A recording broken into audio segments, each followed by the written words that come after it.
Salamullah. Question is, if I fast 30 days without breaking any break, if I fast 30 days without any break, and there is a chance that I do might get sick, since I'm underweight for my age and I'm actually secretly fasting from my dad because he won't let me fast. Is it okay for me to do 3 days of fasting and one day not, and then 3 days of fasting and one day not, since and make up the missed fast later on?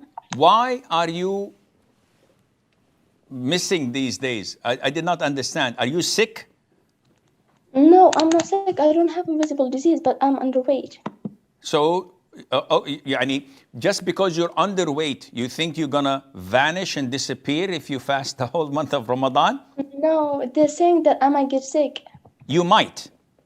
Yeah. Okay, the answer is no, this is totally prohibited to skip a day of Ramadan based on speculations.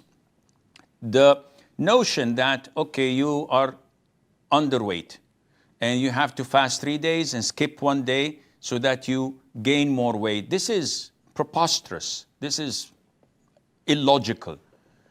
Even those who come to you and say, maybe you're going to fall sick, maybe you're going to develop this or that, maybe is a speculation. We cannot jeopardize a pillar of Islam for mere speculations.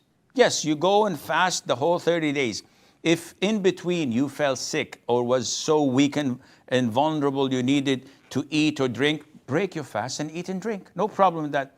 But to schedule it 3 days, yes, one day off, no, this is totally prohibited.